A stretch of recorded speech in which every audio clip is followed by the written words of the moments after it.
So I'm 5 years old. I'm standing behind this big oak tree, my first day of kindergarten. I'm looking at all these kids playing, and I thought to myself, man, I can't go over there and see them. Not one kid on that playground wanted to play with me. And I couldn't believe my mom dropped me off at this hellhole. In that moment, I knew I had a fatal flaw. I was different. I wasn't like those other kids. And I didn't know what it was, but I figured it out along the way. I asked too many questions.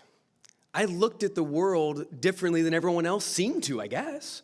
You know, the kids were playing in the playground, and I was asking different questions. I said, they're playing on the swings, and I thought, how do they even put the swings in here? Why did they choose that side? And they're playing the sandbox, and I thought, how do they truck in the sand? I wonder what kind of motor they use. I was always asking questions.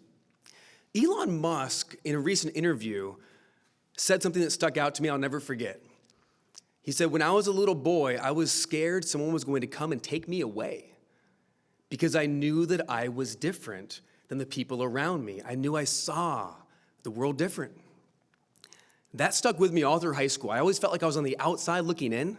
I don't know if anyone can relate to that or not, but that was my life until I was 22 years old and I started my very first business. My name's Matt Brauning, and I'm an entrepreneur. It's scary because at that moment, everything disappeared for me. The outside looking in changed in a heartbeat. I became the person on the inside. And for the first time in my life, people got attracted to what I was doing.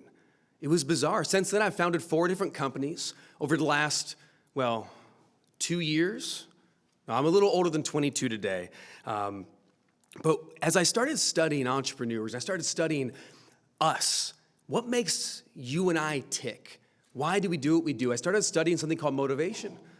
Now, it's not about how to get motivated, like hoorah. I started studying motivation and what motivates us from the inside out to do what we do, what motivates you to do what you do, for innovators, visionaries, and entrepreneurs like us. And it led me to writing my first new book in over 10 years. It had to be something really special to do that, and I called the book The Firebox Principle. The 7 drives that fuel every entrepreneur. The firebox principle is such a fascinating idea. The firebox. In every old steam engine locomotive, the old trains, those steam engines, every one of them has a firebox on the inside. It lives deep within every single engine. And it's where you put the fuel in, and the fuel burns up with the fire, and it heats the water makes steam, and the steam makes the train go.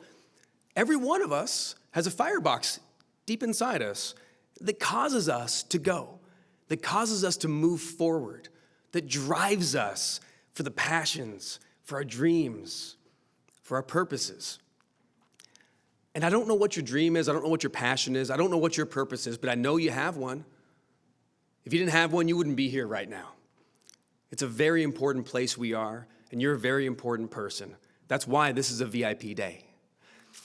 Inside the firebox, the fuel that you put in is what makes it tick. Now, depending on where the locomotive was around the world, you could put, in Britain, they would favor coal back in the day. In America, wood. They'd even put cornstarch and sugars and all different things to make this firebox go, to heat up the engine.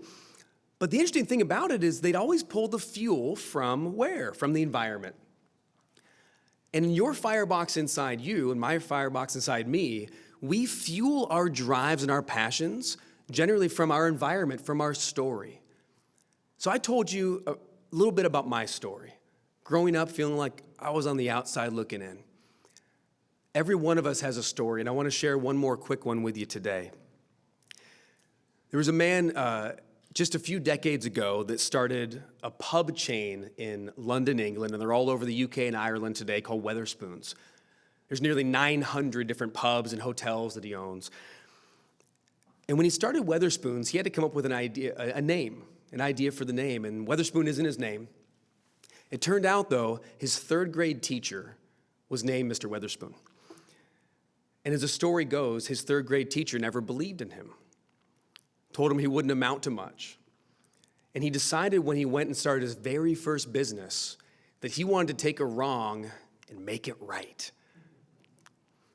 And it wasn't for Mr. Weatherspoon, it was for all the other kids. And he put his very first pub right outside the elementary school and named it Weatherspoon. So every day his teacher would go by and never forget again that you should always believe in the people in your life. Thank you so much.